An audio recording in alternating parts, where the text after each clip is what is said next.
Hola. Fantastic. Joey, why do you have more of your chair on screen? She needs to pin the... I did. But there's only 2 of you. Do you see that, though? Do you see how you're Oh. more in the middle? Did they change that? I think the camera is always just like a hair pushed over. Huh. Next week, it's like I'm 4 inches pushed off a little bit more. And then in a couple weeks, it's just like my kneecap in frame. No, it's fine. It's good. I don't know what you're talking about. It's just Joey in the middle. Oh, there we go. Okay, when you add a third person, then it pins for some reason. But you see how you have more plant on your side? See that? That's fine. You leave it. That is true. I don't have as much plant. We are a little off center. Does that always happen? I don't think so. I've got more plantage on my side. I would like more plantage, more greenery. Oh, we're going to attempt a camera adjustment live on the call for the first time. Don't get vertigo. Everybody, close your eyes.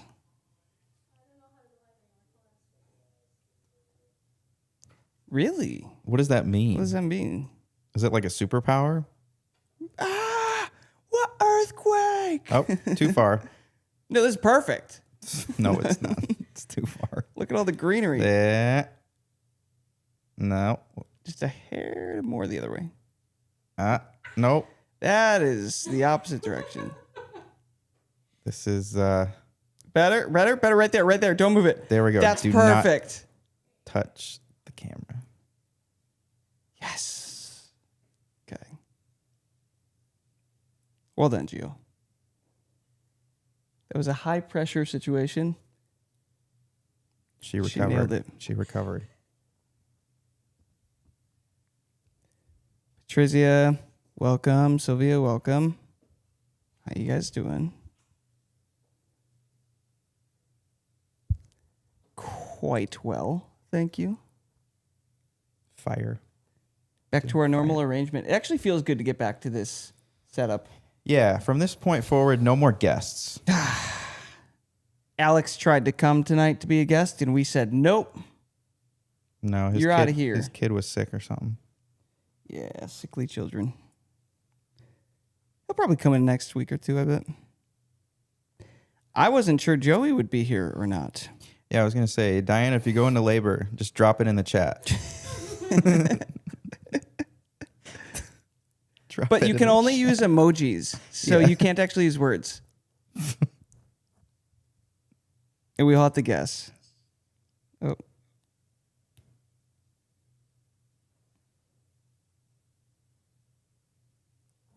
Water broke. How would you think of like baby? The emojis that you would use? It's just baby emoji, maybe. Maybe, yeah. Annie in the house. Both of her. Welcome, Annie's. Annie squared.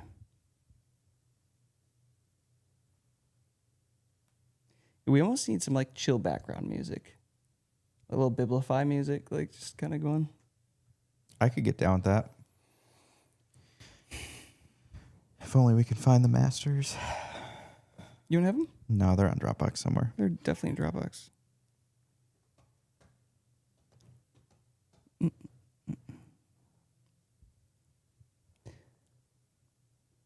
We're up to 8. We'll give a few more minutes, see who decides to hop on. Does anybody have any jokes? I don't.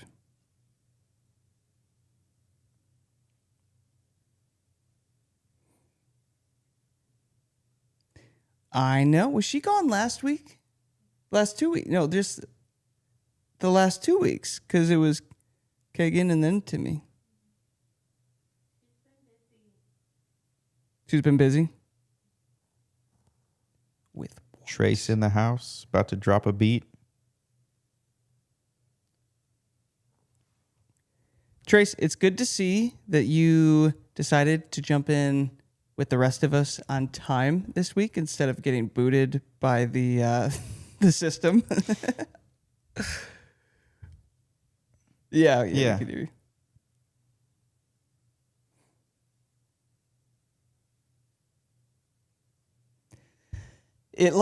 I think we realized if you hop in, what was it after 8:30? It just like wouldn't let you in on the What is call. it? I think the calls are what? Are they an hour? I think they're set to an hour and a half. So maybe after. Yeah, we've been pushing like, We might want to push that to 2 hours. or we might want to just be more brief. Should we extend them to 3 hours? Go the opposite. We could be a little bit more targeted with what we talk But about. where's the fun in that? Where's the content in that? Content? Content? Content. Content. After party. No, we got to keep that though. That's clearly the priority for the network.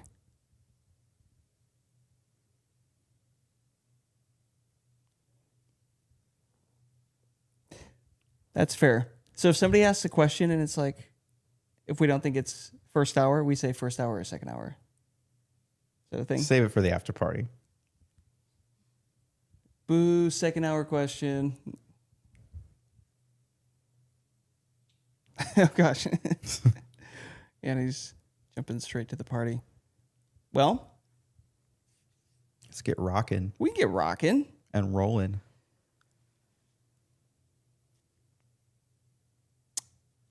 Do you have any updates for the group? No, nothing new. We raised the price. We talked about that. We talked about that week. last week. Yeah, we talked about that last week. Other than that, nothing new. Well, I've got something new. Screen me. Por favor. Wrong screen. There you go. There we go. So we've been working on another section here in the roadmap called Artist Basics. And the goal of this is to help you guys identify what stage of your music career that you're in. Because something that we've kind of touched on in previous calls and been running into is this idea that if you are given specific, like certain advice that is, for example, maybe built for somebody in the fourth stage of their career, but you're only in like the first or second stage, it might be the wrong advice for you at that time. This concept of like the right thing at the wrong time can be the wrong thing. And I think what we're kind of realizing is with what we're building with this roadmap, guys, like it is ever growing and ever evolving. And you might think that you get through it all just to have us go add another section. It's like we're going back and changing things and rearranging things and all this stuff. And I'm sure there can be a bit of a feeling of overwhelm from the perspective of a member of like going through this and feeling you have to constantly keep up with everything and like absorb it all. So we're putting in this kind of basics section to kind of help you guys narrow in on like, okay, where am I actually right now? Is this a season of me absorbing more information and learning more and just like locking in on the business more? Or is it a season where I'm like building and implementing more or growing and gaining traction and I finally found the thing that works and now I'm trying to be more consistent with that thing? Is it then the season of monetizing and then obviously like scaling everything up? So we're just trying to kind of paint the picture for you guys of like, you don't all have to be doing the exact same strategies at the exact same time because some of you are starting from different legs of the track, so to speak. So we'll probably record videos on this one in a week or two and get those in. But if you want, we're playing around with that. You can go in there and start to kind of see what we're doing. Hopefully that helps you out. Right now it's laid out and Jason will walk through the rest of it. But what I'd really like to get to is have an assessment, like a questionnaire that each of you can actually take. And by the end of it, you'll get a really good idea of like where you're at. So that'd be really cool. One more thing. Speaking of assessment, we have a link that Diana created for us this week. Mm-hmm. If you guys have any thoughts, ideas, I think they're specifically around the network calls, yes? Is Diana on this Yeah, call? let me look for it. Is she here? Diana, you want to pop in and introduce this? Do you want to quick explain that link? We'll drop it in the comments section. Yeah, I've got it. I got the link here.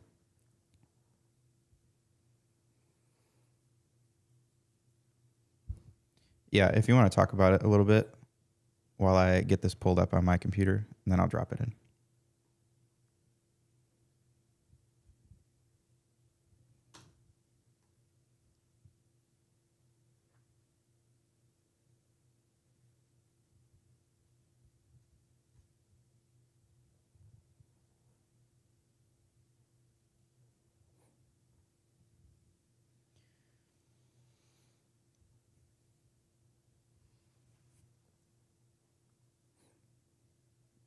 Who's your favorite? But let's do it. I think we should address this right now.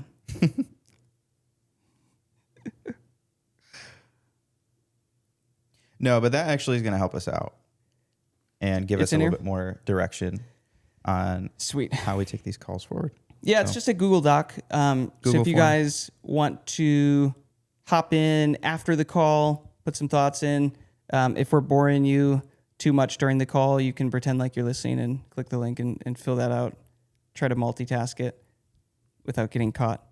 But yeah, it's basically just asking where you're at. If you have any ideas, things we could do better, things we could start to incorporate. We just want these calls to get as good as possible, as helpful as possible for you guys. So your feedback is much appreciated. With that, I think that concludes the announcements. So, how's everybody's music journeys going? Is anybody working through anything specific? Any topics Is anybody famous yet? on top of mind? Any fame happened within the last week? You jump on in, sir.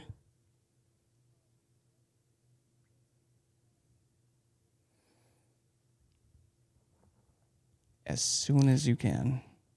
When is the best time to do it?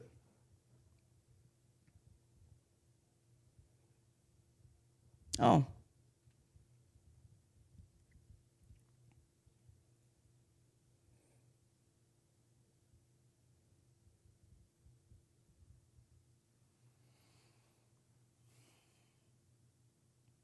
Mm-hmm.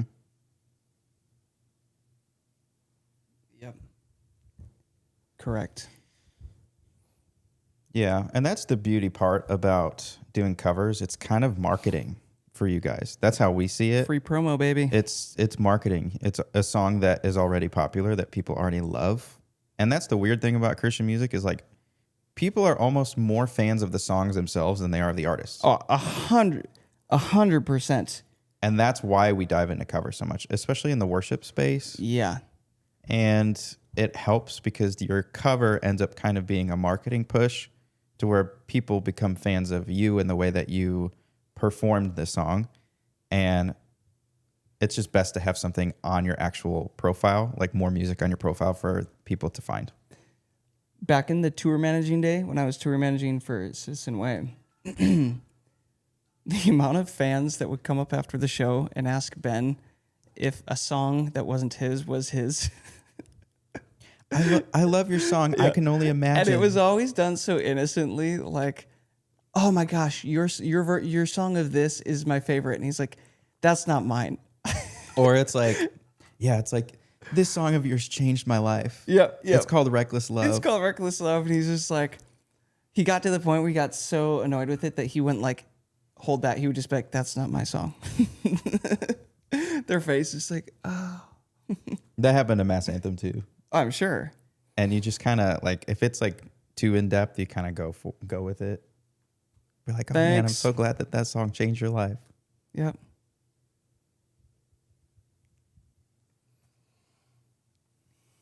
No, I love those. They're so funny.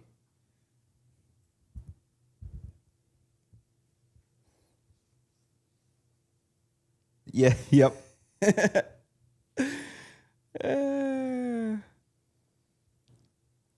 That's like the best way to heckle an artist, or just in the comments, or just like poke them a little bit, congratulate them on a song that isn't theirs. Poke their ego a little bit. Yeah.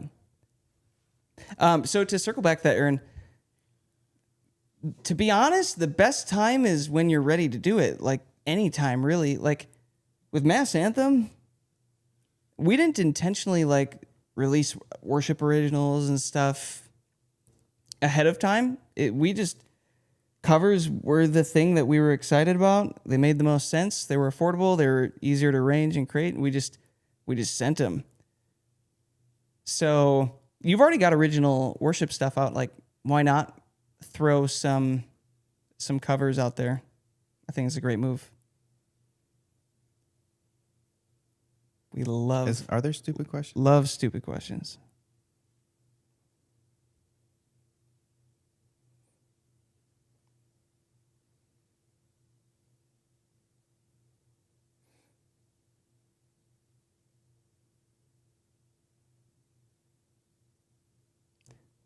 There is a monetization. Yes, there is. Yep. You'll end up paying, I think it's like 20 or 25% of the royalties. So if Spotify is paying out on average of like 0.004 for an original song, it's going to be closer to like 0.003 for a cover.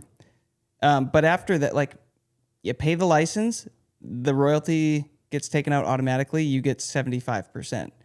And the experience that we've had with it is oftentimes covers can outperform originals, especially early on in your music journey, as you haven't like built an active audience that is just loves you and what you do, and they will come and consume that, and those will actually outperform the originals. And it's a great way, like from our experience, a great way to fund your career, get free marketing, because the other benefit is, from an SEO standpoint, search engine optimization, there are people like, for example, Goodness of God. Like, that song is a banger. That's such a good song. And the amount of people that are on streaming platforms typing in, looking for that song, your cover can pop up and they'll go listen to that and then find you and your music and your catalog. Wow, look at that dog. Wow. It's like it's not even a Lenny in the picture. Just chilling. That was absolutely necessary to put that dog on full 100%, screen. yeah. No, I think that was the right move. Was it you? Yeah, that's Good me. call. Yeah.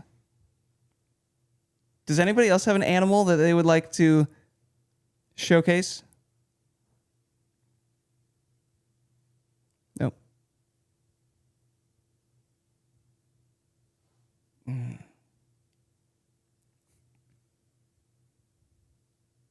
Dog or cat? Can a cat growl? Or to hiss?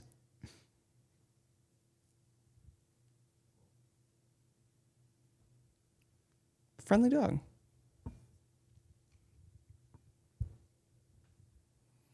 I was just going to say that.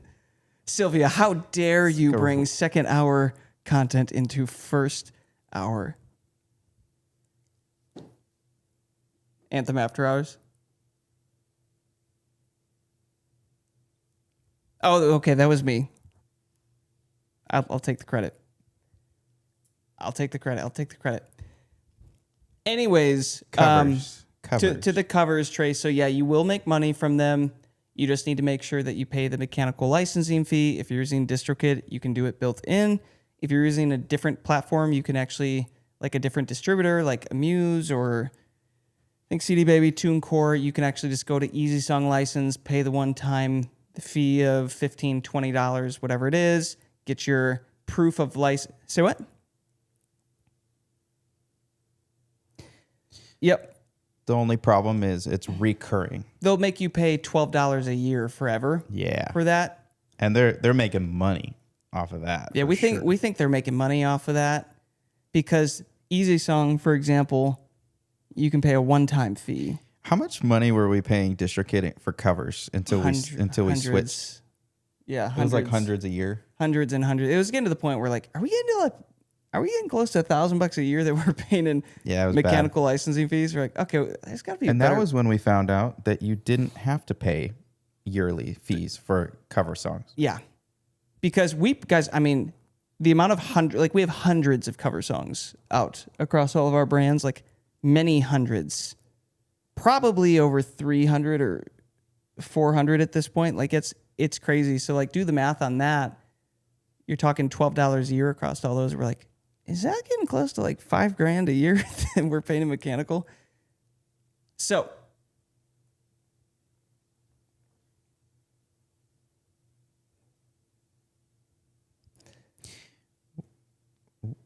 I think we moved the majority of our music away from DistroKid, Yeah. the majority of our covers, to the next distributor, and I think we still had to pay another one-time fee, but that was worth it. yeah. Yeah, so we just you can transfer it to a different distributor if you want and pay the one-time fee.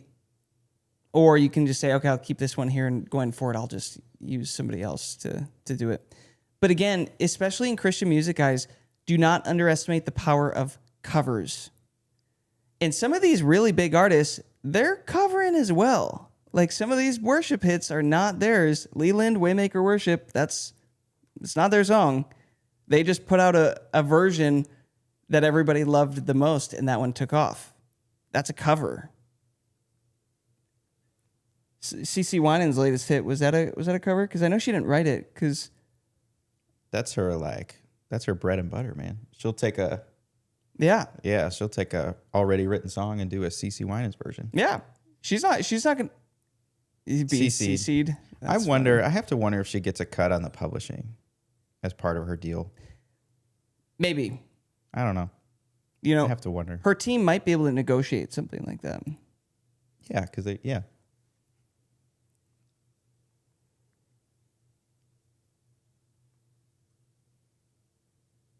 Torin?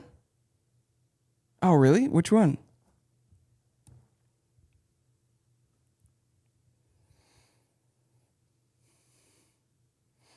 That she's covered? See, that's what I'm saying, though, is like, and nobody's mad about it.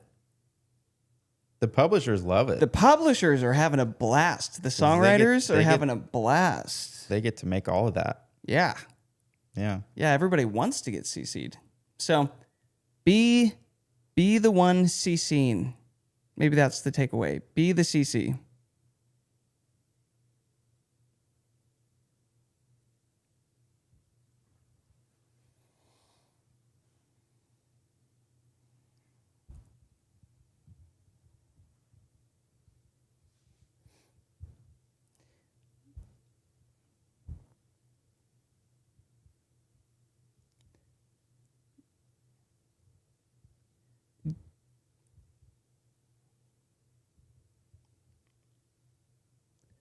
Say that again. Are you talking about DistroKid?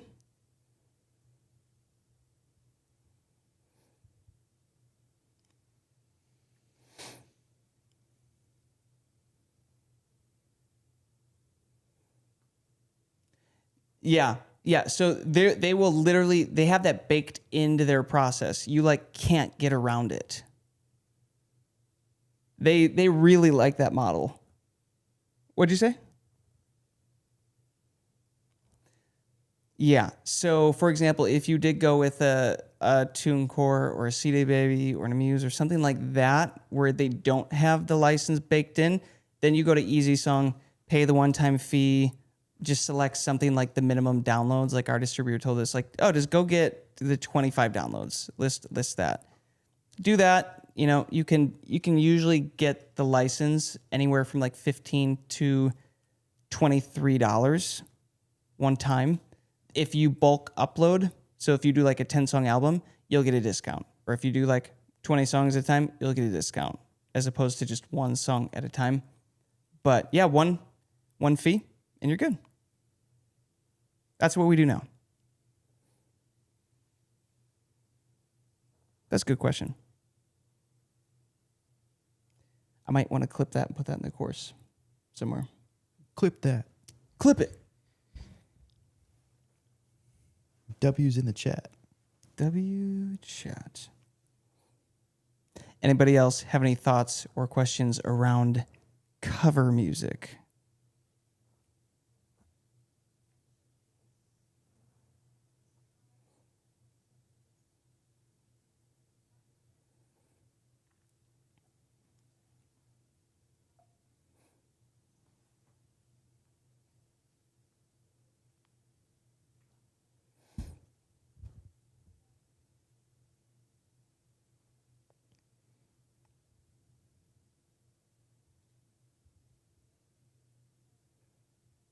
Yeah.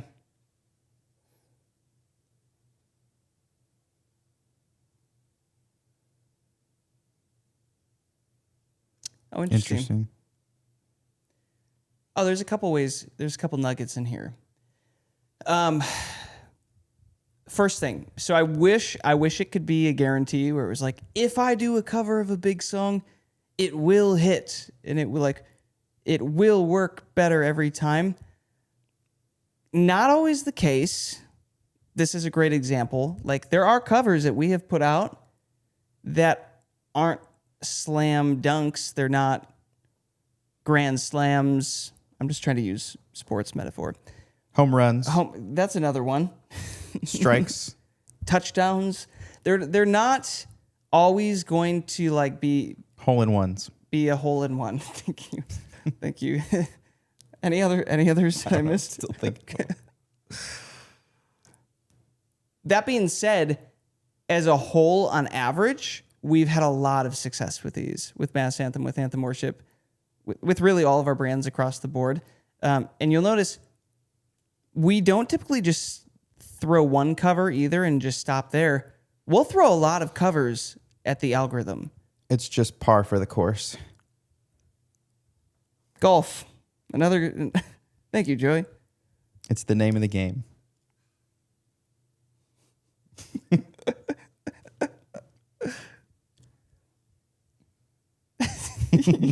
You've confused her. Nice work. Going way overhead. Oh.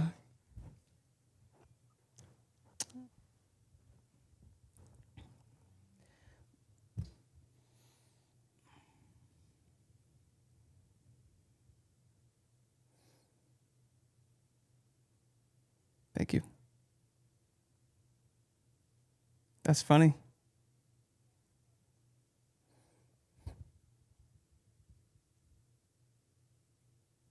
It's because I was using my falsetto voice I was going to during say, that we song. don't sound like a girl, do so we? you thought I was a female. That's why she didn't know it was us. We didn't look anything like Genevieve. That's why. Yeah. No, don't give up. I would lean into them more, to be honest. And again, it's like not every song is going to be the one that hits. And that's why in the Spotify core section, we actually have that exercise where it's like, okay, how much money do you want to make from streaming? And then we do the exercise of, okay, what does that look like if you have 15 songs out versus 30 songs versus 60 songs versus 100 songs? And what you start to see is every song doesn't have to do as much, right? It can perform less than the other songs. And that can still get you to this like full-time career. So when it comes to this situation, and I would say this even goes for originals and not just covers, because you can also release an original and it might not do well, and it's easy to get discouraged and be like, do I even want to keep doing these? You know, like that was a lot of work. That was a lot of time, everything. But it's all shots on goal. Oh, look, another sports reference. It's all just like throwing out as many opportunities as you can. As many darts. As many darts on the board as you can for the algorithms to find the song and support it, for people to find the song and support it. And specifically for covers, like the more big, what we call evergreen covers that you do, songs that are just like, they're evergreen. They just don't really fade away. Like we will go back and we're still covering Michael W. Smith songs from the early 2000s and all of the big classic Elevation hits and all of like, you just go down the list. We've got a cover. We've probably got multiple. I mean, at one point, I think we probably did like 7 or 8 versions of Praise across all of our different brands because we put, that was a test for sure. We put different like twists on it just to see what would happen. and they don't all hit, but the ones that do, it's like, oh, that was worth it. And sometimes we even see too, it's like we'll do an album and there's like one or two songs that rise to the top and essentially recoup for the whole album. And some songs that alone on their own don't actually recoup. And they like need the other ones to support. So kind of look at it from that perspective too. It's like you're throwing darts right now. I think right now you've got about 6 songs released last time that I checked. So it's like it's still early. I would just keep releasing and see if you can get into a rhythm of like, okay, how affordably can I put out quality music so that it's not as risky every time a song doesn't maybe hit quite as much. So like early on in the day, we were making deals with our producers. Joey and I were arranging and recording and like even recording vocalists. Like Joey would even record Diana's vocals and like we would do everything. And I was adding the percussion stuff and arranging the pianos and he's doing the guitars. And then we would build this thing and send it off. And, oh, wow, we can like make an album way more affordably this way, especially when there's producers that might take a percentage as opposed to just payment. And we did that early in the day as well. So I'd encourage you to even get in that mindset too of like, man, how could I de-risk if songs maybe don't do quite as well organically? Sylvia, did you say you have a producer guy that you know really well that like does all your stuff?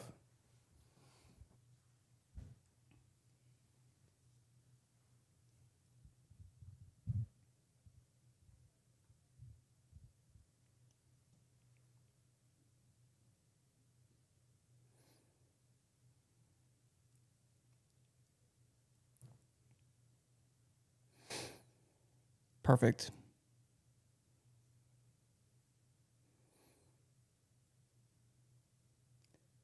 That last cover was with him too? Fantastic. Okay.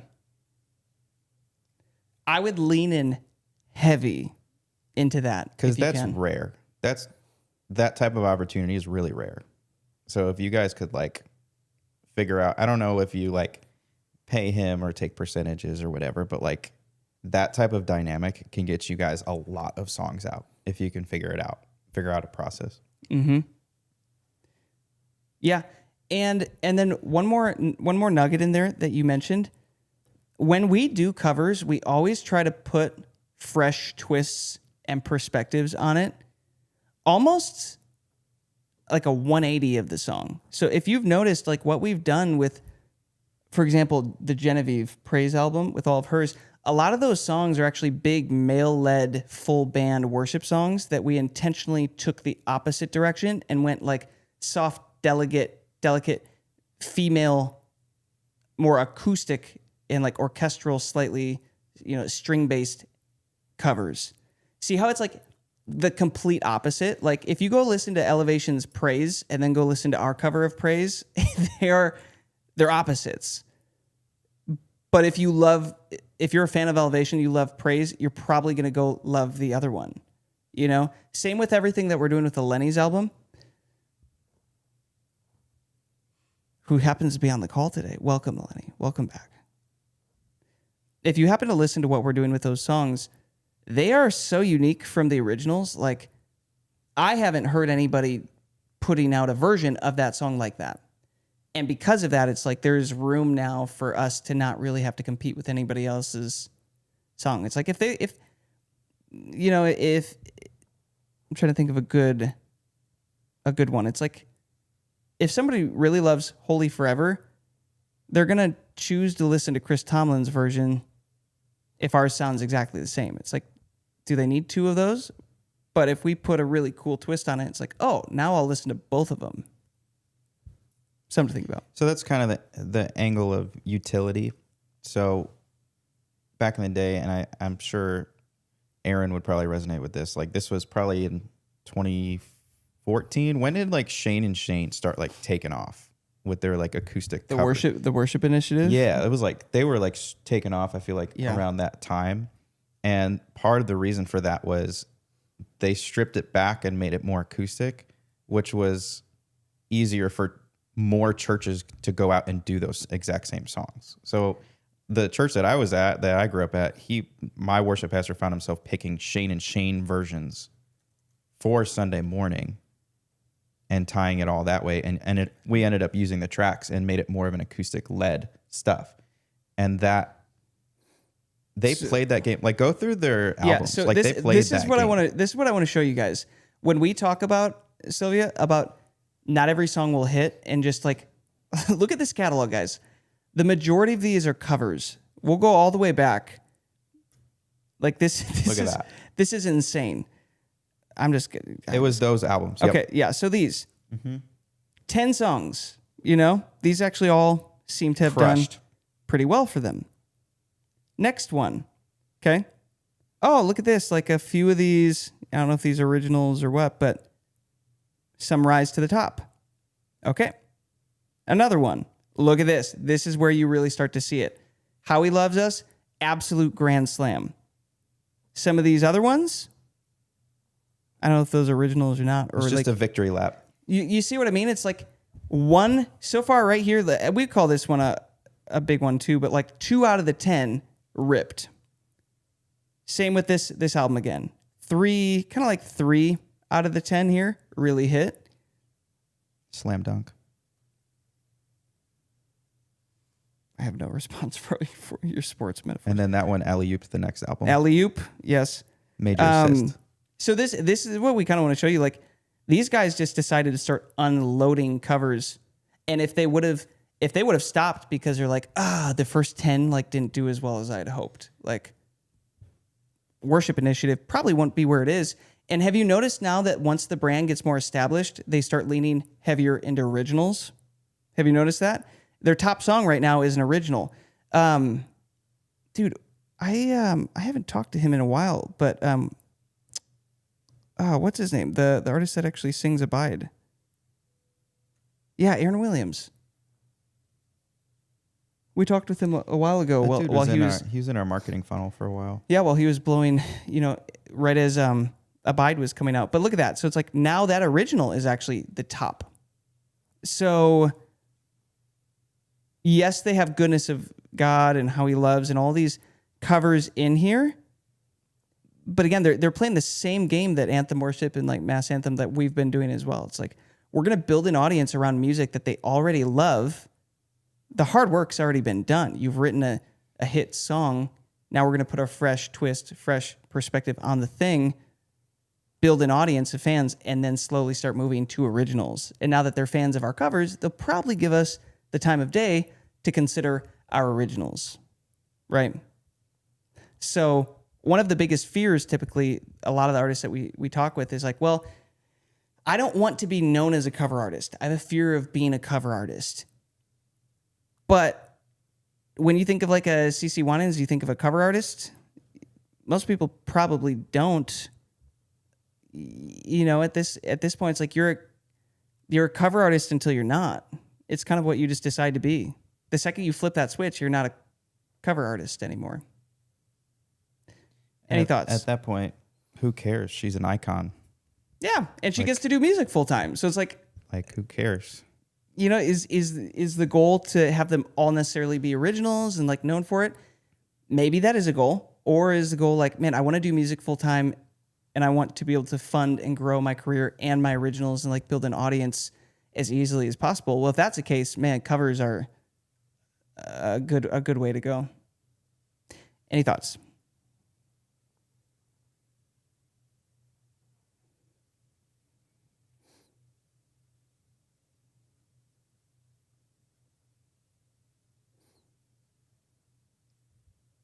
Yeah.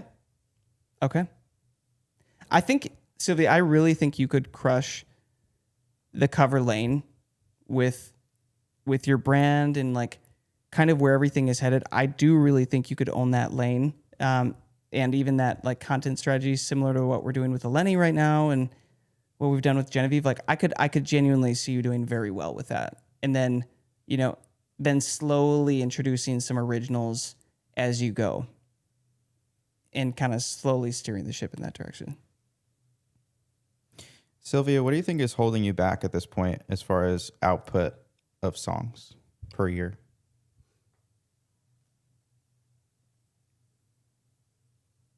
you're pretty busy. Because you're almost done. you're quitting in a week, right? Yeah. Just quitting? Congrats. Okay.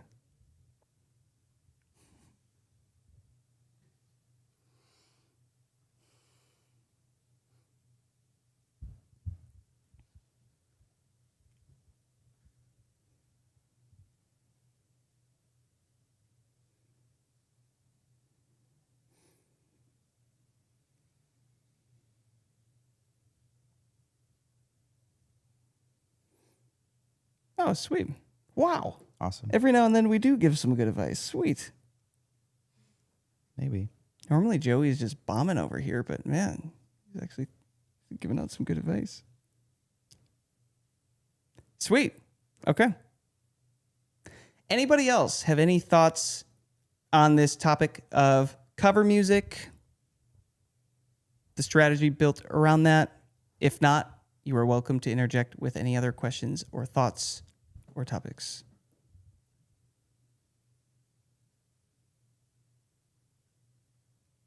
Forever hold your peace. By the way, the worship initiative, guys, this Goodness of God song of theirs, the worship initiative, volume 17. 17. They're on album 17. Mad respect. When we talk about like building systems that you can really double down on things that start working, they saw that stuff was working and they didn't double down. What's a 17 down? I don't even know what that would be. Quadrupled times 4 down. Insane. And even with this one, like, look at, yeah, only really 2 of these songs have hit for them. That's a perfect example. And only one of the songs was a grand slam out of 12 songs. And you could look at that and be like, why aren't the other ones like hitting whatever? But at the end of the day, this album recouped, it's growing, it's profitable. That song made back what it needed to for the rest of the songs, and now they can go do another one.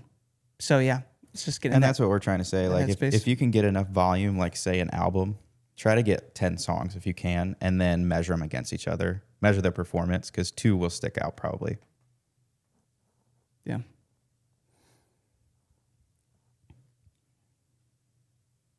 Explain it. Mm-mm.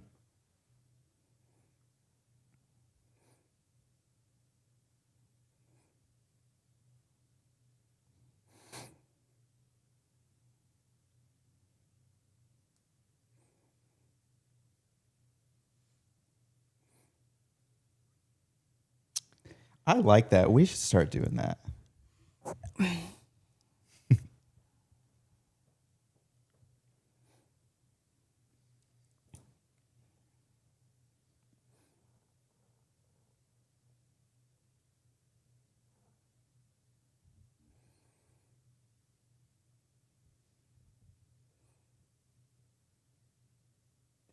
Interesting. I want to meet those guys. I'm kind of Dude, fangirling. Let's over collaborate with them. Here. Oh man, That'd be a blast.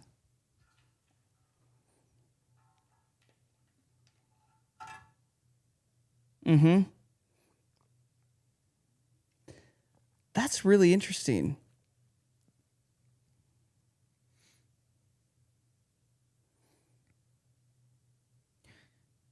that's what happens when you don't stop for like 15 years. There's a lesson there of consistency. Yeah. That's pretty wild.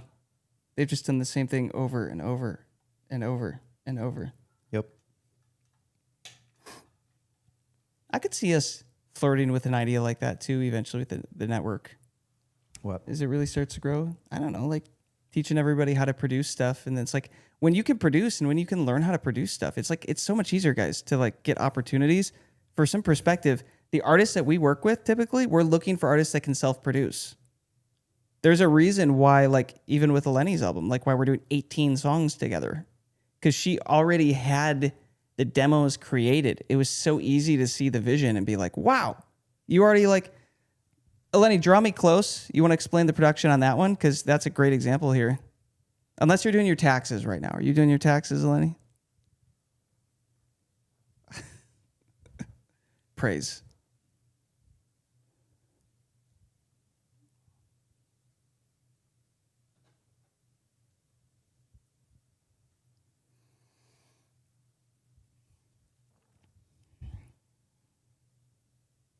Yeah.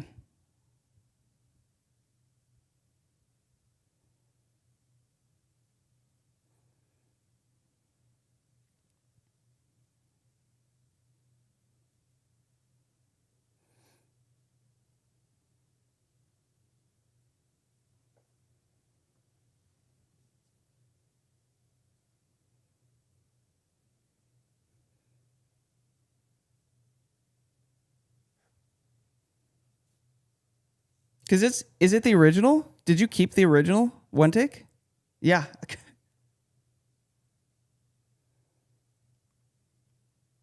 Mm-hmm. And a little light harmonies at the end. I think you put a little like gang vocal stuff on it. Yeah. Real nice.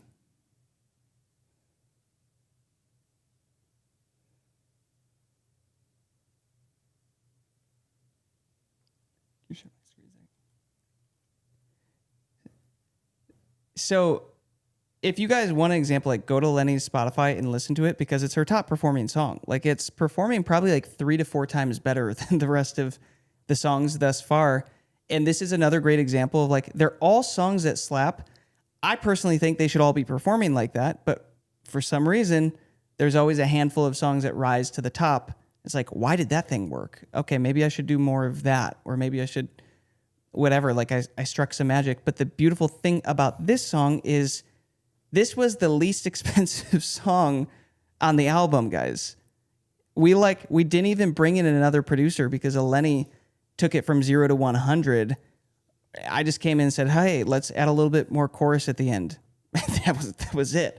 And the cool thing about that too is because it didn't cost her money to do that because she built this ability to create a demo, she put it out there. We only cut it and put it on the album because it started to go viral, because everybody started commenting like, I want this. Are you going to release this? And it's like, she reached out and I was like, hey, so don't be mad, but like, I think we should, yeah, because we finished the album. The album was like done and almost ready to be uploaded. And you're like, wait, I have one more.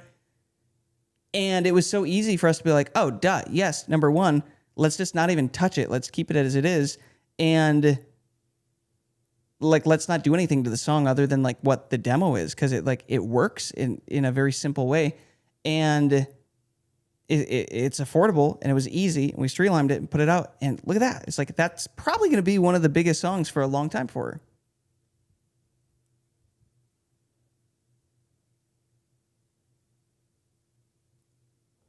Take all the credit, Lenny.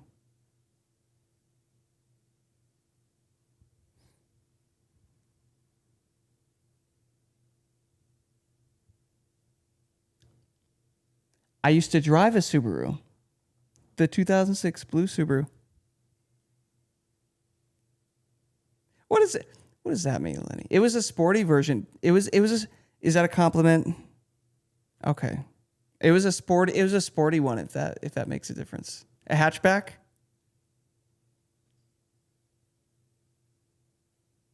I don't know what that is. Did I just introduce a second hour topic again?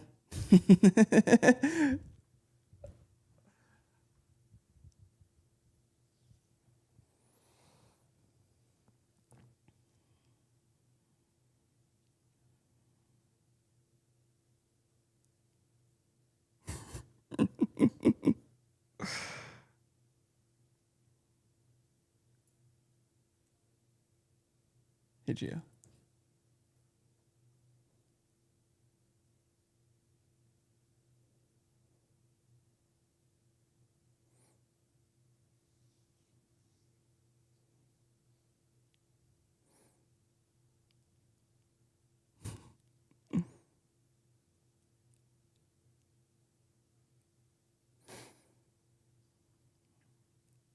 You can take some credit. Take some credit. Okay, there it is. So check this out. This is the first video that she posted. This was before. Was this the first one? The one that popped off 1.3? I think no, because then the next one is at the mill. So I think this is the first one.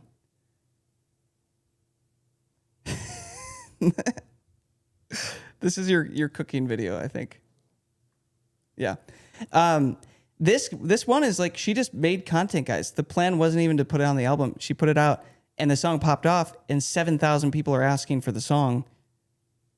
This is what we call leverage. This thing that we always bring up and talk about in the community. It's like she now had leverage to text me and Joey, be like, so don't be mad, but like I want to add this to the album. And it's like we look at the numbers, like, oh, no duh. Like, of course, like let's do it. Leverage, because it had leverage. But this is another great example of how many times you can post a song without it destroying your algorithms or like making it look like you are just beating your audience over the head. They love it. It's like people can't get enough of it. I think this one was that one. That's another one. That's another one. That's another one. That's another one. I think that one was one. See how she's literally just taking the same song, just going to a different location, doing it again, and everybody still loves it.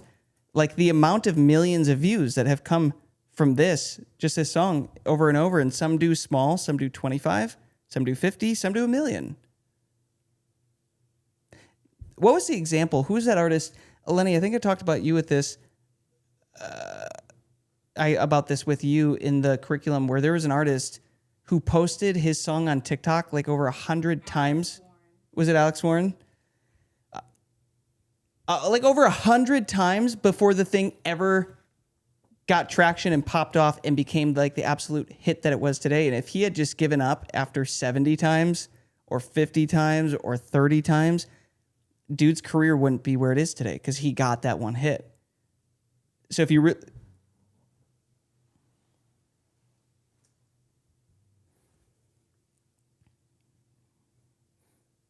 you got to know it. Yeah.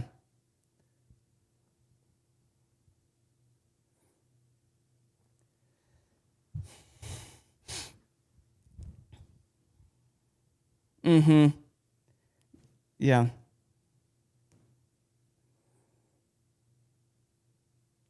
Yeah.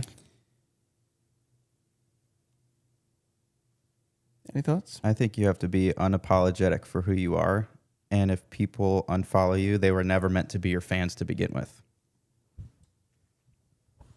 That is what I believe. So you could post, obviously you could post the same video 100 times in a row. We know that the algorithms won't show the same video over and over and over to the same fans just for how they're built. But again, you have to be who you are. And sometimes who you are might be a little bit polarizing, but you only really need 1,000 true fans anyway. So if people unfollow you because they don't resonate with you, then they weren't meant to be. They weren't meant to be your fans. Good riddance. Good day. I said good day. Yeah. The amount of people that, like, when you have free trials for stuff like this Anthem Network, like the amount of times when people join something for a free trial and we want to be upset when they leave, it's like, just let them go. Just let it go. They weren't the ones. Yeah. Yeah, I don't think there's really an answer there, though, to that. Like, how do you know when to not, like, keep pushing on a song? How do you know when to give up? It's like, what's your level of conviction on the song?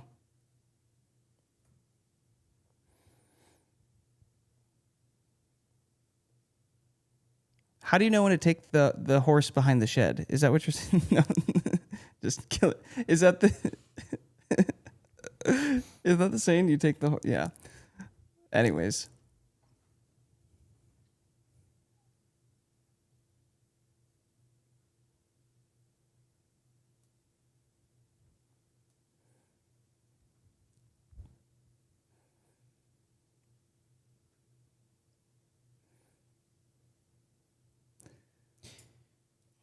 I think the biggest issue because like obviously we've talked to you, Eleni, about the content strategy and like we've worked with you a lot and you're obviously posting the same song, different angles a lot and even the same videos, but the average artist doesn't promote their song enough. And so not even close. I think you're probably the only person that we've interacted with where you post so much to where we even can maybe have the conversation where it's like, okay, you posted the same video 100 times. But the average artist, I don't even think should ever be concerned close, about that. concerned No, about that. no. Like that's not the issue for most artists. And I don't want to get inside of a lot of artists' heads because the answer is usually, hey, you should promote the same song. Market, yeah. Way more, 100 times more than you think. But I think with you and like obviously the content schedule that we've talked about with you, you're probably the only outlier at this point that posts the same thing a lot. But it's 100% the right move. And if you notice, guys, like if you ever go and look at Eleni's content that she's posting, it's not the same song over and over and over and over in a row. There's like a rotation now of the songs that are coming up on this project. So it's like it's not you're getting hit with the same piece of content or the same song every day. It might be every 4 days or every 5 days or 6 days or every week maybe. And then once we really find a song that starts to hit, we talk about this strategy of, okay, let's keep that thing in the post schedule a little more frequently than the rest of them because it's already hitting. It's like we already have the thing that when we post it, for some reason, people always seem to love it. So we might as well more frequently continue to post fresh perspectives of that song and just keep riding that wave. And that's why we recommend artists to build their catalog. So it's like if you have 20, 25 songs, that's like a playground for you of the amount of types of content and different pieces of content you can do makes it a lot easier. But if you have like 1, 2, 3, 4, 5 songs, you're going to burn through the content faster because you only have a certain amount of songs to promote. So it's kind of this weird conundrum. Mm-hmm. Yeah. That's why us having an 18-song album with Eleni is fantastic because she can go record a song and chop that thing up into 6 pieces of content or something around it if she wants to, times 18. And now we have like 2.5 months of content if we want to work with that and just move it around and post it in different ways and everything. So, and that's the thing I want to emphasize too. Like in this group, we're emphasizing building skill sets. And that is the skill that Eleni is focusing on because she now has 18 songs to play around with. And then now she can build the skill of, okay, how does the social media reply rush work? And how do I build a content calendar? And how do I maybe word my Facebook captions different than my Instagram captions? And like, okay, why is TikTok not hitting versus Instagram and Facebook? Or YouTube. YouTube. And it's like, that's like kind of the next level because now you actually have songs to play around with. So every level has a different skill set. I would like to start a new, like, I don't know what we'll call it, like a wins tier or something, but like the 100 tier, because I'm really proud of this. Eleni is she broke 100,000 monthly listeners now on Spotify, and she's about to break 100,000 followers on Instagram, and she's on pace to break 100,000 followers on Facebook. It's like bam, bam, bam. Like it's wild.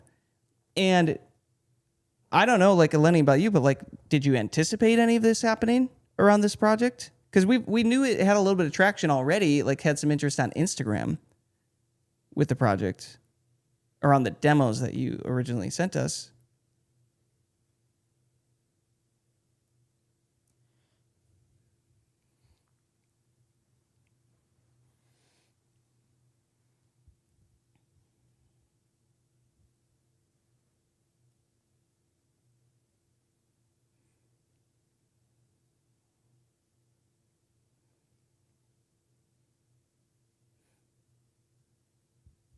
The last like 4 or 5 posts.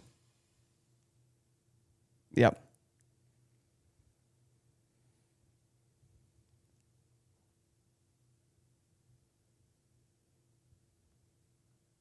Yep.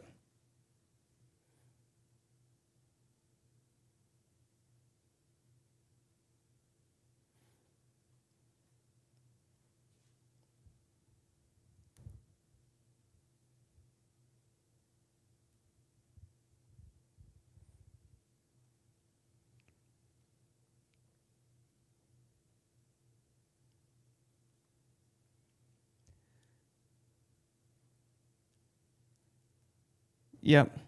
I think the lesson there is not getting too high with the highs and too low with the lows. Yeah.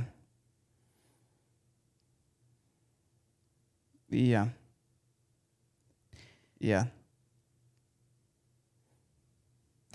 I think Autumn might Autumn might relate to this, but at the end of the day, it's just math.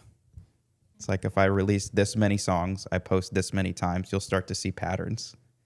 And again, it's really difficult because you'll have a song like Draw Me Close that is quite literally an outlier compared to the rest of the album. But you have to like detach yourself from the performance of anything. And you have to like really just look at, these are just numbers, and are the numbers trending up? If I do this, then this happens. Like you have to like really detach yourself from it. Lenny, one other thing too is the last week I had Gio test to see what would happen if we collaborated the Instagram posts with Anthem Worship and Mass Anthem in a row because things were getting so much traction. And ever since we started doing that as well, it seems like the traction isn't, like they're not doing as well. And now I've been talking to Gio about this. I'm like, I wonder if there's almost like a penalty to potentially collaborating every single video, as opposed to 3 out of 4 are just going to be a Lenny solo without any collaboration, and then only 1 here and there, because that's what we had been doing. And those ones here and there still ended up doing well. And it's like, oh no, that still got 230,000 views or 50,000 or 80. And it's like, okay, can we increase the frequency? But we're having that conversation of like, I do wonder if that frequency is too much. So I think we're going to start to have her pull back. Did she just hop out? She gone? I don't know where she went. Anyways. Oh, okay. Yeah, I thought could chat about that. bounced. Anyways, Sometime. we can talk about it another time, but that's just so the rest of you are aware of like what we're kind of actively seeing and talking about right now. I think we're going to try to pull collaborations back on Instagram and see if that adjusts. I want to go to the comments. Katie said, what if the songs have been out for a bit? Is it too late to push like a Lenny is with the ones that you didn't push much before? So the answer is no. Like, I don't believe that anything is too old to be pushed on social media. Nope. So if you have music that's already out, great. Like, you have a really good starting point. This gives you something to actually play around with for content and really build that skill and see like what works and what doesn't. And we do have a lot of, Katie, I don't know if you've looked at the social media part of the roadmap, but if you can implement at least the reply rush stuff and start playing around with that and getting familiar with that, then that'll help you build up that muscle for social media for future music. And Aaron brings up a good point here. No one knows they are not new. This is a great thing that we talk about a lot. There's 700 million subscribers on Spotify alone. How many of them know you exist or know your song exists? Like a very small fraction. So it's like there is always a new crowd, a new audience. Even if the song is not new to you, even if it feels old, because we've talked about this as well quite a bit, even with the Lenny's album, like her and I spent so much time in the production and the weeds with Chris and like for a year and a half or whatever on that project. By the time it's ready to release, we're over it because we've heard the songs hundreds and hundreds of times.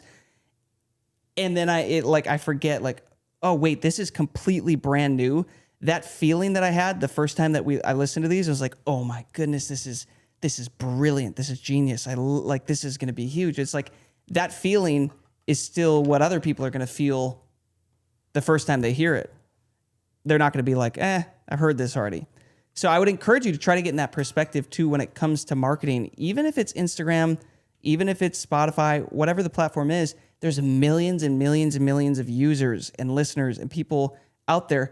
How many of them know you exist and know the song exists? Because if they don't know it exists, it's completely new for them. So it flips the perspective of like, oh, maybe I should treat all of my music like it's new pretty consistently. Katie, do you have any thoughts based off of that? Uh-huh.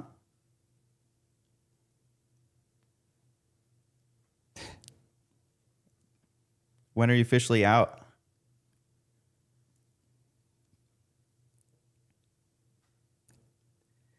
Katie loves tax season so much, guys. She just tries to spend as much time on it as she can. That's actually really impressive. I've never met anybody in the accounting world that's also an artist.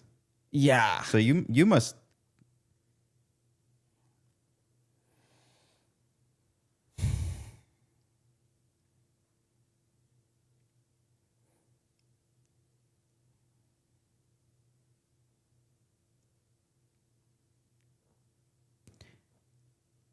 How do you think about music, like when it comes to your whole process? Do you have a different approach compared to the average creative?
Yeah. How many songs do you have out, Katie? Total.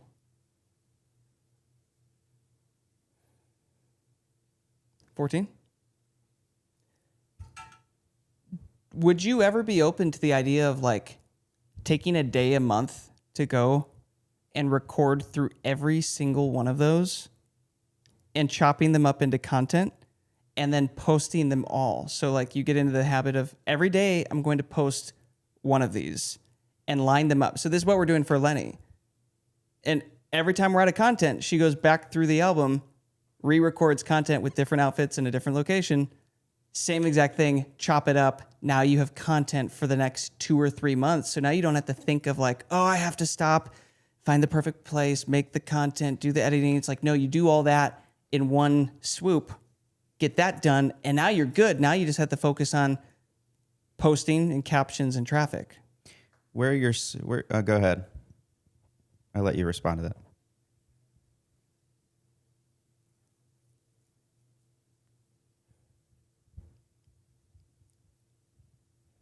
Tripod, Yeah. yourself, set it up. It could be your camera even, like a front-facing camera to make sure, like, we're seeing it work across the board. You were just showing me Caleb and Kelsey the other day where they just set up their phone. Don't listen to him on the front-facing camera thing. Oh, they don't like the use front-facing camera. Use the back camera. I have personal experience that it can work though. Anyways, Caleb and Kelsey though, like for example, you were showing me their content the other day. They used to use the fanciest cameras and like the most hire the photographer and get these crazy dramatic angles. And the biggest one that they posted the other day was their phone set up outside with them not moving and just singing the song, and it gets 4 million views on Instagram Reels. It's like, do you have to I don't think you have to overthink it anymore. What is your current like workflow at all when it comes to videos? Like, do you have any experience with like editing with your computer or apps or?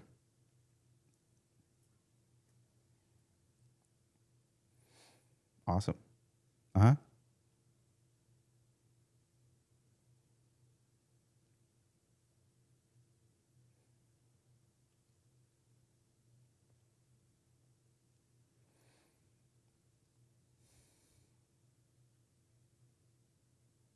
Mm-hmm. Right off. Sick.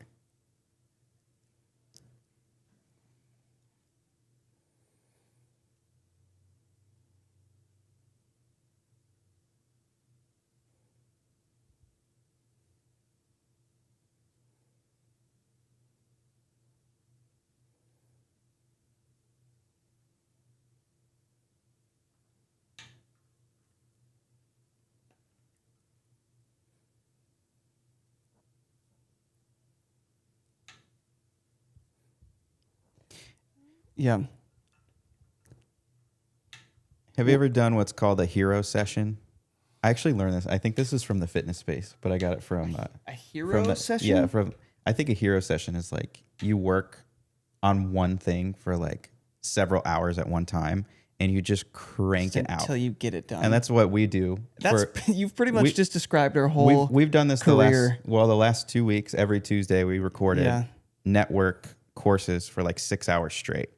Hero sessions, and it's just like you just pick a time slot and you just batch everything, and you're like, whatever. I'm gonna set a timer, and I'm just gonna whatever I get. And so this is something that Eleni's been doing. Diana started doing this a while ago with her videos. Like, if you can just prop up your phone, find a good location, whatever, and just sing through your album, it's going to be lip synced anyway. You'll drop the final track over it. Obviously, you want to sing the words correct. But if you can get like 10 songs at a time, that'll get you at least like 3 or 4 clips per song. One a day. With one look. And then you could test that look over like a month or something. And that'll at least give you something. Because I don't know if you get like this, but if you're like behind on content, you like kind of feel overwhelmed. Like you haven't posted something. Yeah. That's the thing that it's the worst feeling ever. And doing a hero session. And I'm not saying you have to film for 6 hours. Like, for example, when Diana would do it, it'd take her maybe an hour or less to just hit play on the album top to bottom, get the framing right, and sing through the whole thing. What is that, like 4 minutes a song, 10 songs, 15 songs? You're done in an hour and a half? And then,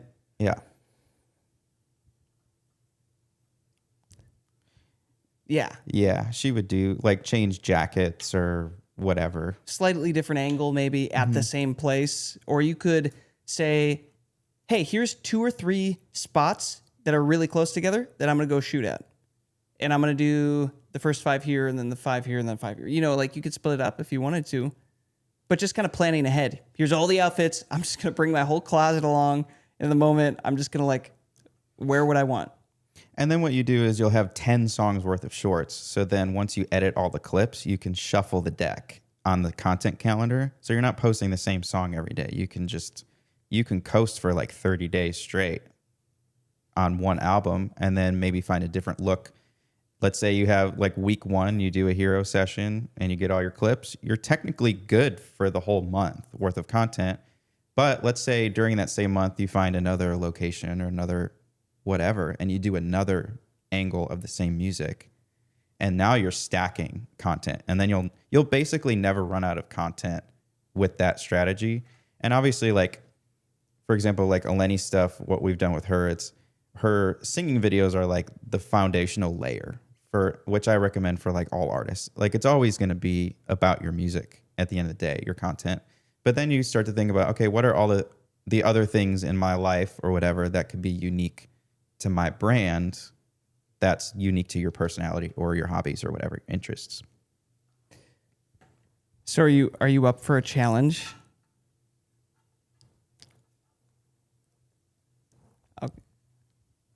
Okay. So can we present you with a challenge here? Oh yeah, yes. Nope, cancel taxes. Come on, Katie. Priorities. We can give her 30 days. Here's the challenge. In the next 30 days, we want you to take one day, just one day.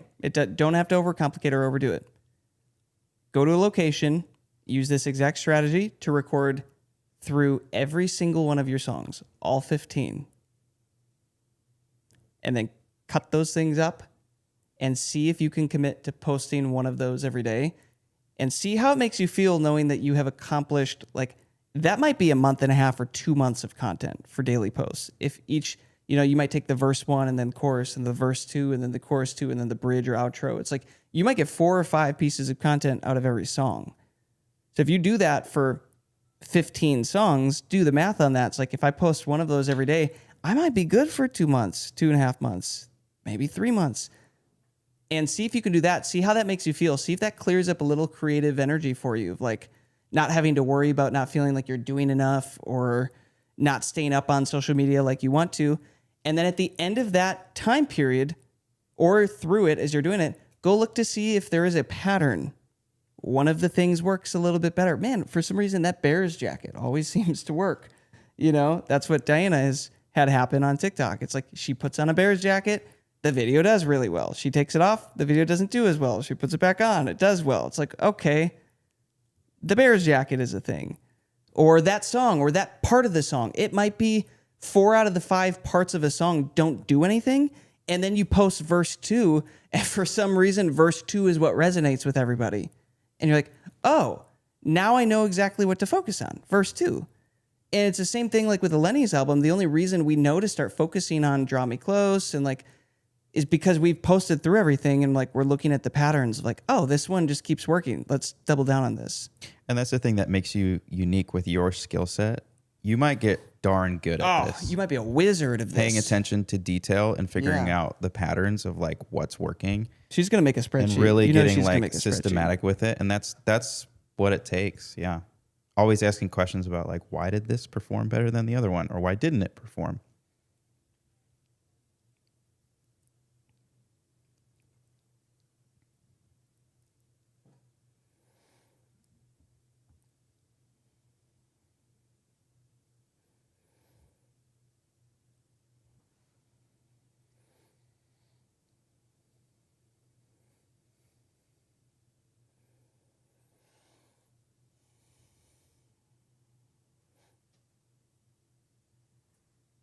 Yeah. Go for it. Jump in.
Good nerve or bad nerve?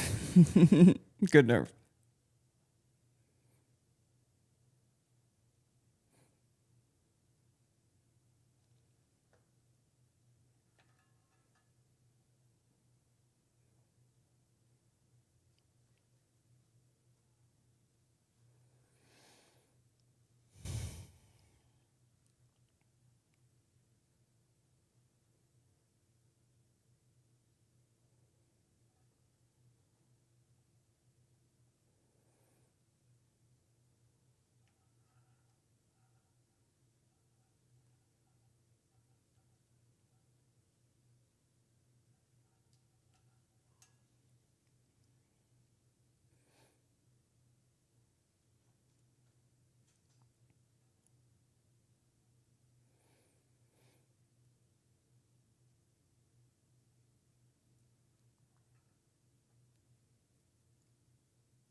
Great shares, guys. Really solid discussion here. I'm going to be honest, Katie. I am fascinated by your brand potential. Yeah. Because are you a full-time accountant? Is that what your title is? Or part-time?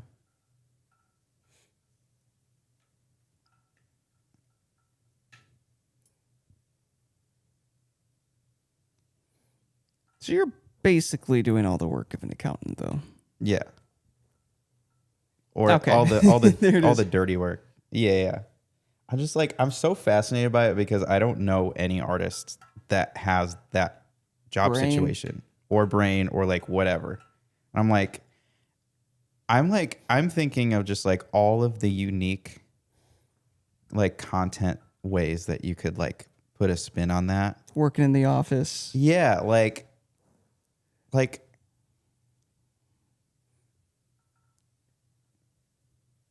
but they're like, yeah, they're almost like polar opposites. Like one is super creative and then the other one's super structured and detail oriented. And I'm like, just the pairing of that is very fascinating to me.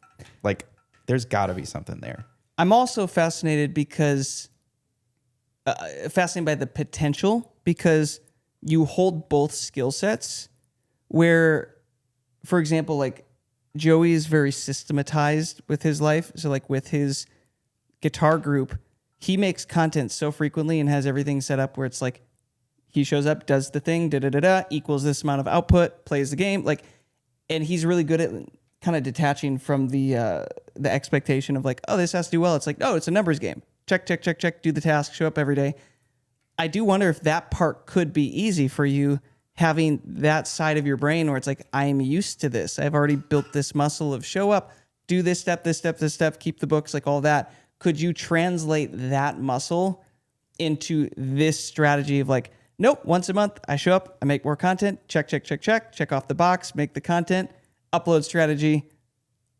Marrying those two things together might be a huge breakthrough for you.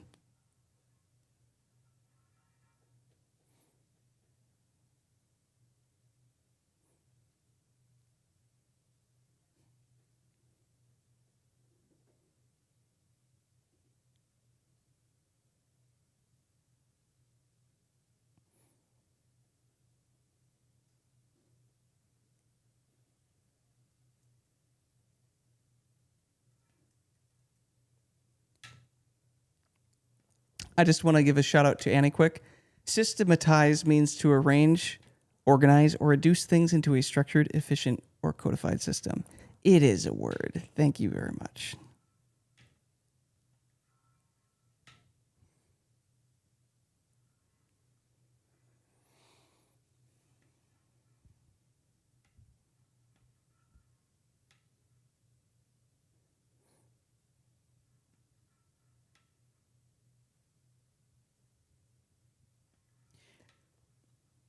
I'm just thinking like you're the only artist I've ever heard of that could take advantage of your situation right now. The fact that you're overwhelmed with your job during tax season when what you'd rather be doing is being an artist or like whatever. Like the amount of like twists, like people can resonate with like busyness or difficulties of life. I'm just like, I'm starting Content. yeah, twists, like I'm thinking of like content angles or like, I don't know.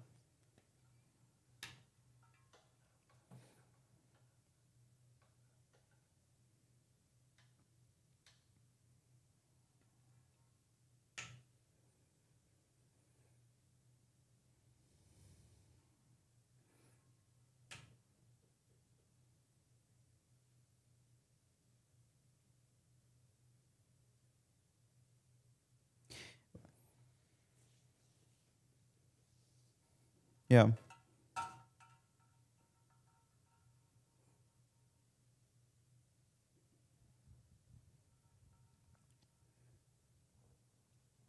Yeah. Yeah, I just feel like you have a superpower here, having these two skill sets. If you can marry these things together in the right way, I think it's going to be huge for you. Do you have an end goal like in your head? Because that's how I think. I try to look for a super far ahead goal. Because you said you are goal oriented, and then you back step everything and like build the roadmap towards it. Do you think that way too?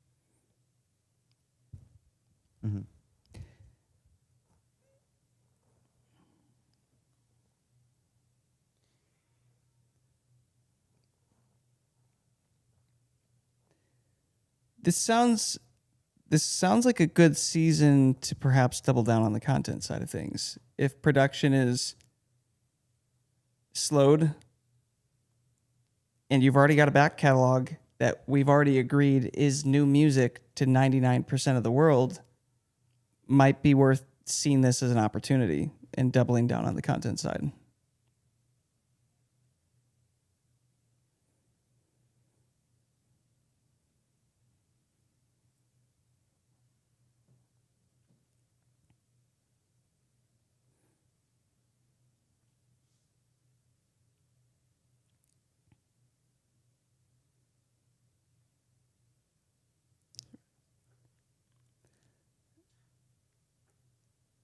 That's exactly what we're playing around with right now in this artist basic section that we just added yesterday.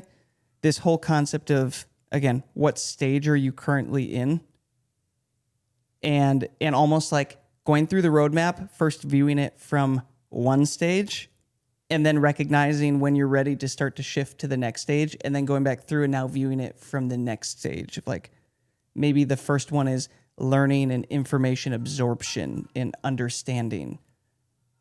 And then the second page is testing and implementing, and optimizing. So that is a good point that you bring up here, because you're definitely not the only one. I'm dealing actually with that. really passionate about this topic of learning because I fall in the same place. Sometimes learning, we can use that as an excuse for doing. And we just think absorbing more information will like actually just make the numbers go up or whatever you're tracking.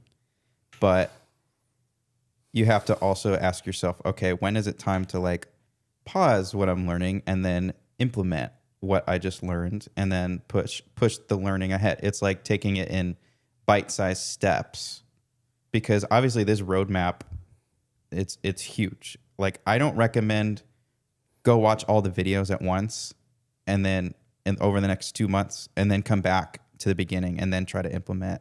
I would try to find where you're stuck and then only hyperfixate on that at a time, because like you do have to sit back and reflect like what you actually learn.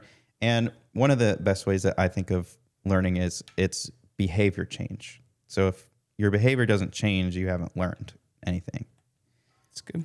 So I'm always thinking about like, okay, did I actually learn something or did I read about it or do it? Because I enjoy learning as well. Like I enjoy discovering new ideas or different ways of doing things.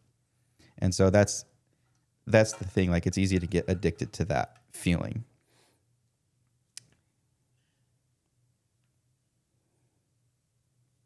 Mm-hmm.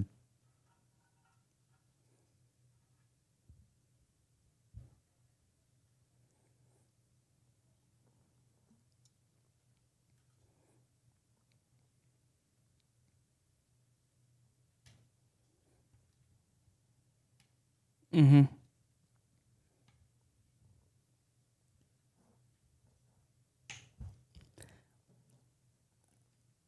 Sweet.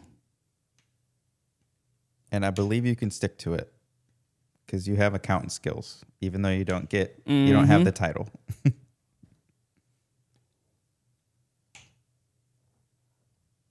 Perfect. Yeah. That's huge. That's going to be big. Good share. Good share. Thanks for letting us dissect your career, Katie. It's like open heart surgery in front of everybody. Anybody else have any thoughts? Annie's very quiet today. I think Unusually. I think she's holding on to the what did we call it? The round. part two. She is unusually quiet. I'll tell you what. Let me quick share something that I've noticed this week regarding social media music data while we're on this, and then we can hit second hour and let Annie lead us into those topics. Gio, can you share my screen a sec? So, guys, this is pretty wild. I wanted to share what's going on here. So, a couple weeks ago, we had a song for Anthem Worship, Gio's song, actually, Giovanna Diaz's song, Yeshua. And this song got used in a piece of content. Let me see if I can...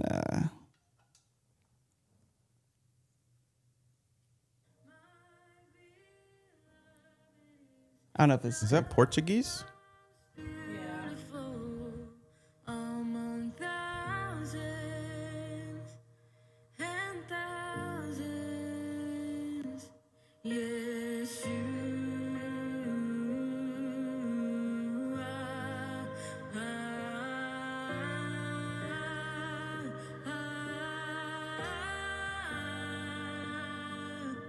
Yes, you are.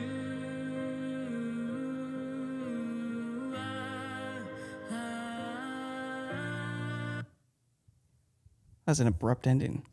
So this got used 3 weeks ago is when it started, and it has shot up to 3.7 million views. And nobody ran our Anthem Worship comment in Portuguese and posted the Portuguese oh no, I didn't. I just posted an English one. I was like, I don't feel like translating this. Come on. I figured one of you would probably follow up. Guess not. Okay.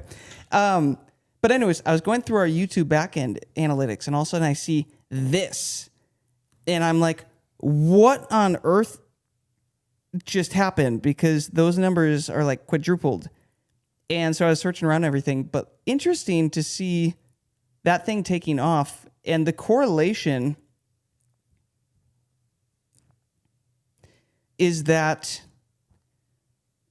this song has already been doing really well. Actually, let me see if I can go back. I have it pulled up here. I'll go to this. So, huh? He got kicked out. Trace got kicked out of school. That guy.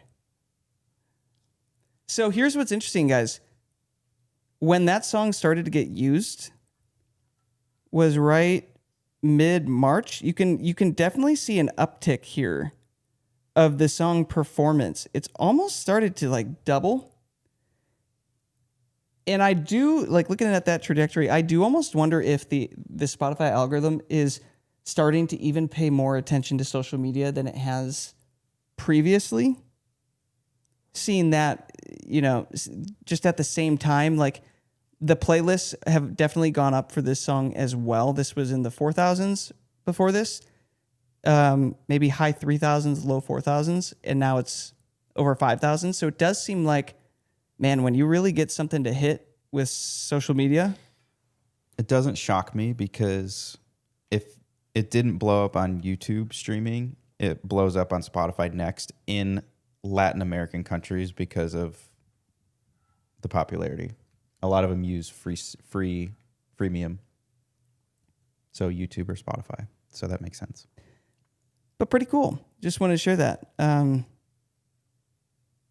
Yeah, it didn't really correlate much to Apple Music. They don't pay for Apple Music. It correlated a little bit to Amazon Music. I think there's a freemium. They don't pay for Amazon app out there. But yeah, Diana knows. But yeah, Spotify it definitely correlated to. So kind of cool. Anyways, Annie, lead us.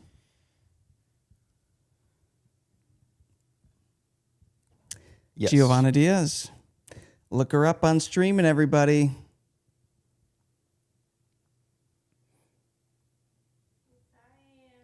She is. Yeah.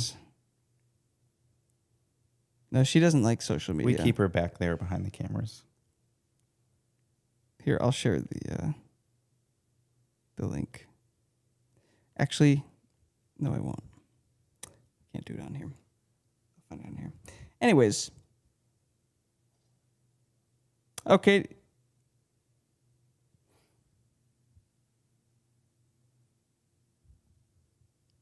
His new band? That bro is a rage bait genius. Wait, tell me. Okay. Can somebody share this for me? I'm not up to date on this. Let me see if I remember what he.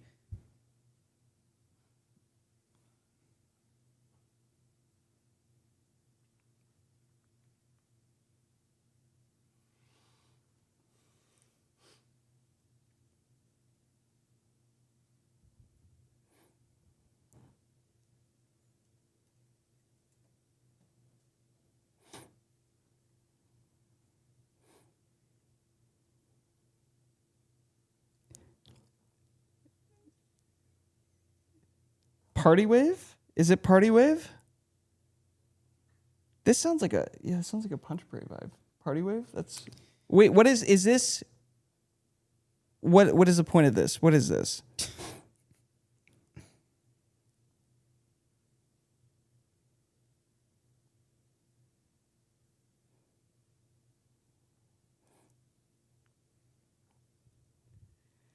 This guy. Holy smokes. I'm telling you, I know it works, like mad respect, but the way that he markets stuff is so annoying.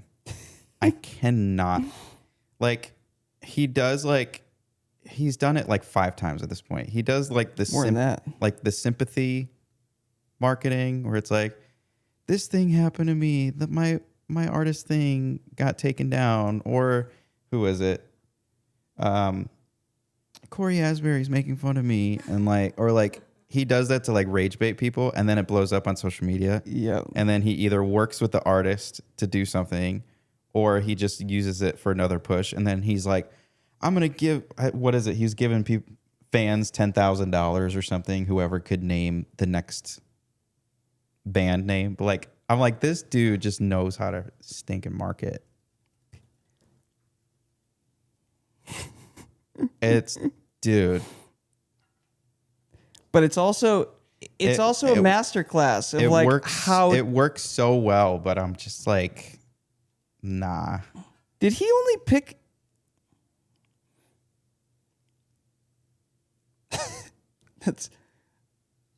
that's pretty crazy.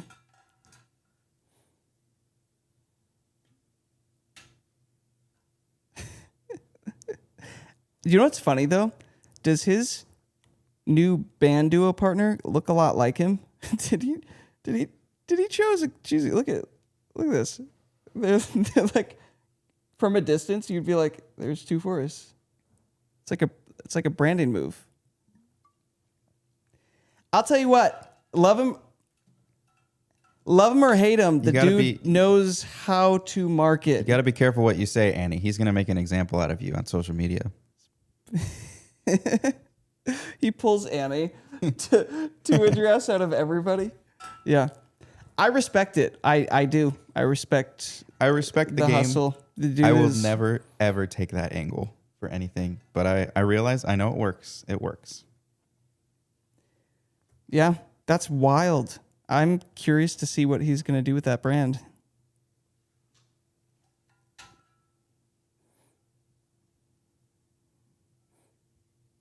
Yeah. Annie, this is your department. You're the name girl. Yeah, you're the name girl, man.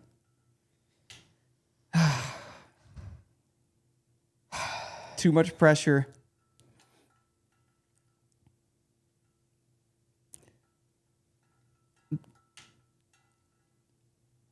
Brilliant.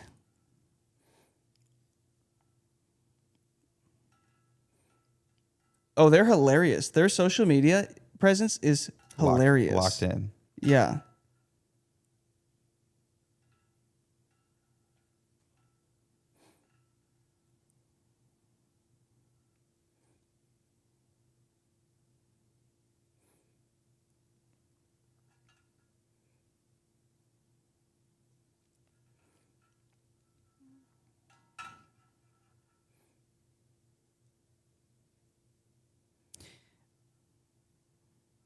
That's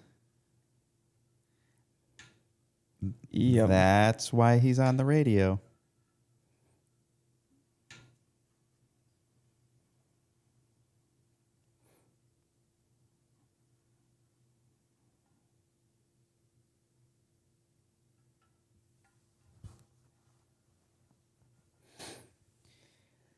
Yeah. He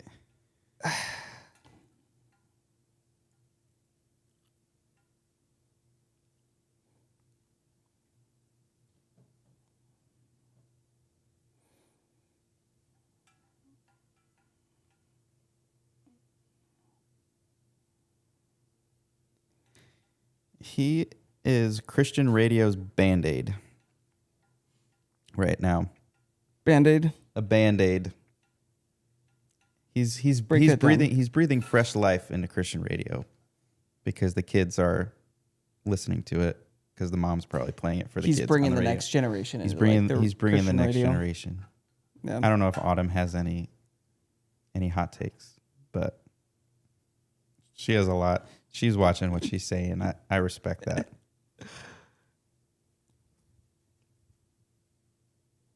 Good share, Annie. Good share. She's got a list. It's like one of those scrolls.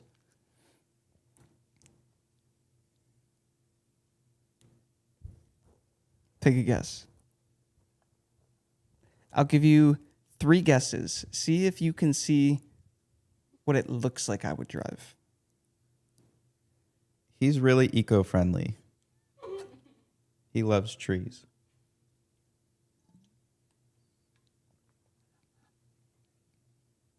Do you have a guess, Annie? It's because of the cold.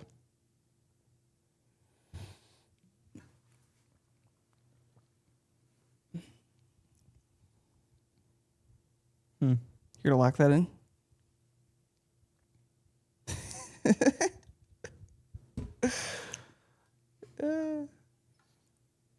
Okay. Okay. You were correct. How about Joey? See if you can guess what Joey drives. Oh, there it is. Now, I got mine first, he did get his and he first. copied me. But I'll tell you this. When we were starting this company and everything 6 years ago, and like we're not successful, we had this dream of both of us someday being able to drive up to places in Teslas. And like we're like, that was the vision. We're like, how cool would that be if someday we could both get to drive Teslas? Is that the Punch Parade one? Oh no. Yeah, She did her research. She did. You can't trust this girl. You can't. You got to be careful what you She's say. thorough. Around Andy. She's very Yeah. thorough. Yeah. I respect that. No, but we did a music video for that group, and then we got to test out. We rented Teslas for the day. That one And was we're- actually, it was making fun of mega Preachers church. and Preachers and sneakers, sneakers. like the mega church people. Yeah. Yeah. So we. Where did they go? Are they still a thing? I don't know, dude.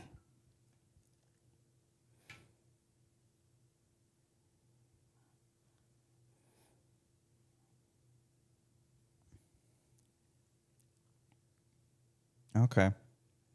Hmm. We would.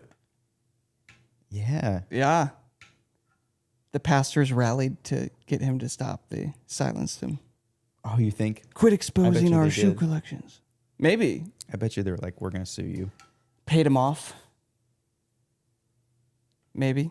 I don't know. Is this conspiracy hour? Hey, it's the back half here. Anything goes. Anything goes. Go for it.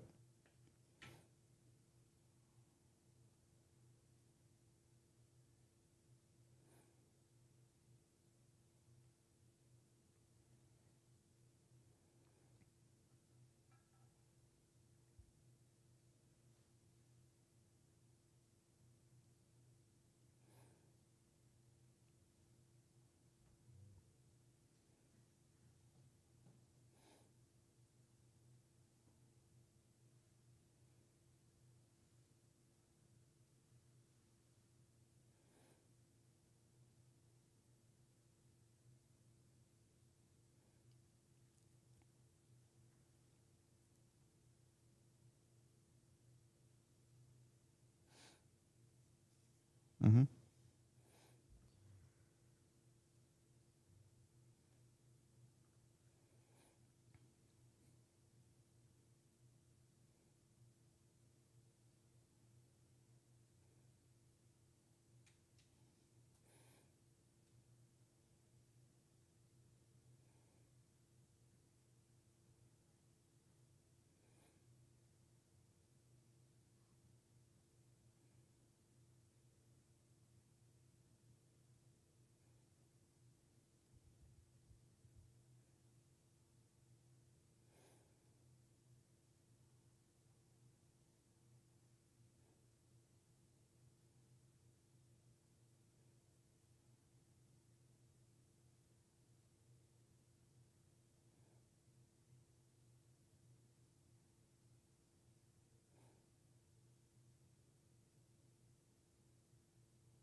Interesting.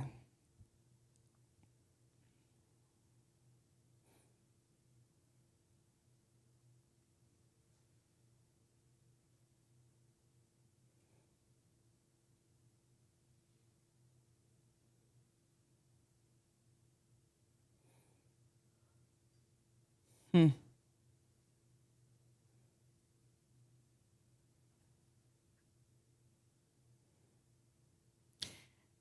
I mean, to me, it sounds like they figured out a way to get it. I don't know, dude. Obviously, Kind of brilliant it's sounding, to be not. It honest. doesn't sound like, Not oh yeah, we're nefarious. gonna bot your views or whatever on your TikTok. But it's like It's real content. it's real content like on technically real profiles as a fire starter. I don't know. I feel like they just found a way, and it's interesting. somebody got mad about it.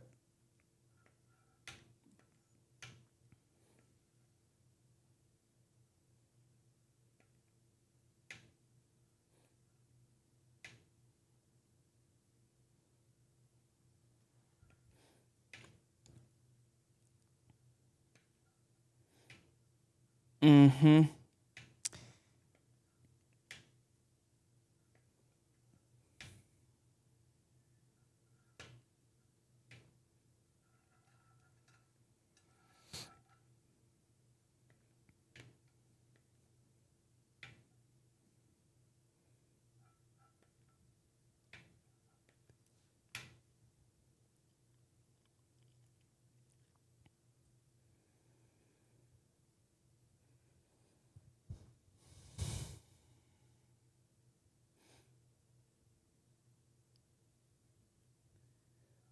Interesting.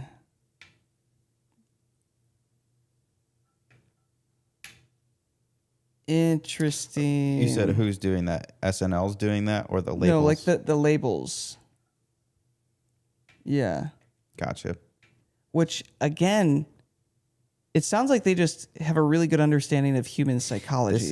This is the gray area. This reminds me of people who bought their Spotify streams so that they can get better radio placement opportunities.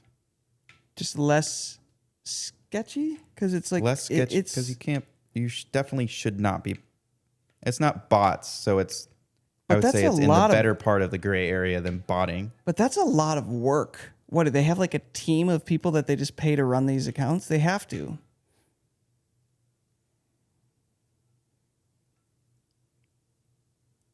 Dude, can you imagine the systems and processes set up behind that to keep that organized? I mean, if it's real people and everything, I'm kind of like. Maybe they just hired. It sounds people? like they're just finding the edges of the system and really, Yeah. really testing the edges, I guess. Oh man, they totally are.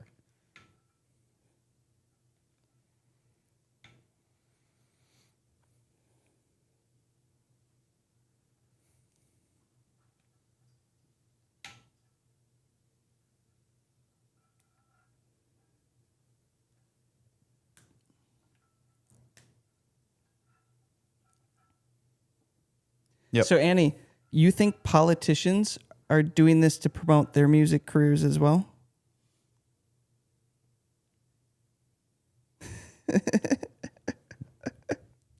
Side pop.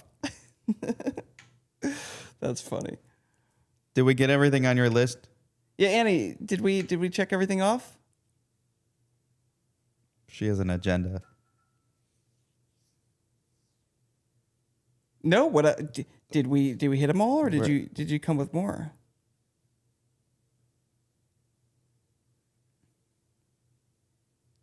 Oh 2.5. gosh. Speed Can round. we do it in 6 less minutes. than 5 minutes? Speed round. Yeah.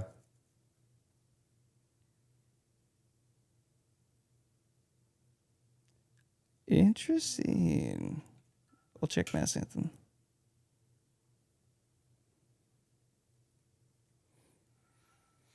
Mm-hmm.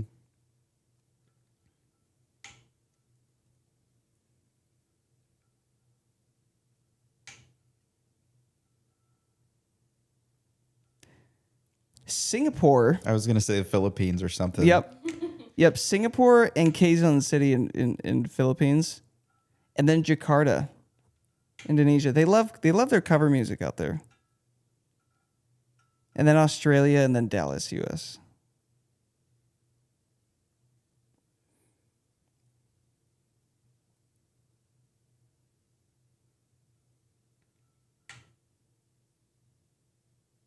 Nice.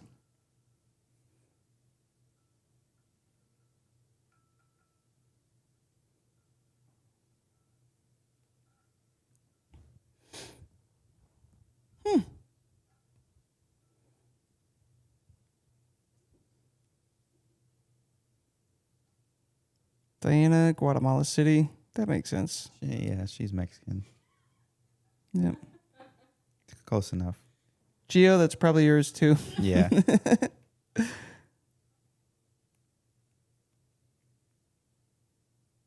Yeah, that is yours too.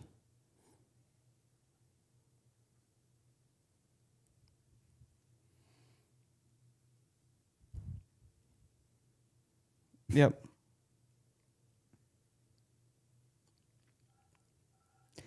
Yeah.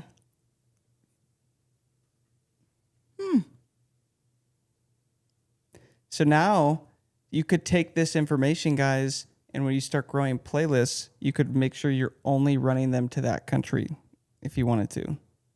And then grow a playlist with only South African I feel like listeners. South Africa might have a higher streaming payout. Maybe. I feel like they've got to be tier 1. According in comparison to like a Brazil or a Mexico, maybe.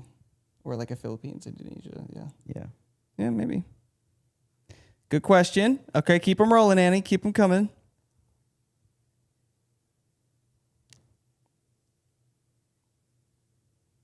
Okay. Cliffhanger. We're ending with a cliffhanger. The listeners, this week's listeners are going to be at the edge of their seats till next week. Well, everybody, this was a really good discussion tonight. Thanks for hanging. A lot of value here. Remember to take a screenshot of this if you want. Post it on your socials. Invite your friends with your affiliate link. Tell them all the cool stuff we're doing that they are missing out on. By the way, everybody in here is paying $10 or less per month on average. And if you get one friend to join, that means you just tripled. So you could make You'll be making like another $20 a month by being a part of this pretty group. crazy. Pretty crazy. And then reminder at the top of this, could you repost it one more time quick for them? That link that you posted first, that form. Reminder, if you have a minute, fill this form out. Takes like 60 seconds just to tell us if there's stuff that you're wanting to see in the network, offering feedback on the calls, if there are specific courses that you are wanting more assistance in, us to develop more things around. We've obviously got a running list of things that we're trying to catch up on and like put into the course curriculum. But if a bunch of you have things that you're actively needing help on, that helps us to prioritize it and get that stuff in. So, Or if the calls are too long, please Yep. let us know. or not long enough. Maybe we should start at midnight. Maybe they want 4-hour calls. I don't know. Did you post it? Yeah, there it is. Yeah, do you guys see Okay. it? Yep. So if you guys can copy that link quick before we hop out, it's in the bottom of the comments section. Gracias. Ciao. Y por favor. Y adios. Merci. Au revoir. Have a good week. We will see you next time. Peace. How many more goodbyes do you know? Au revoir. Au revoir. Adios. Ciao. Goodbye. Say, what is it? Is What that did she one? Oh, that's impressive. You should have kicked her out. Pimp, saw you gone. I love kicking people out of school calls.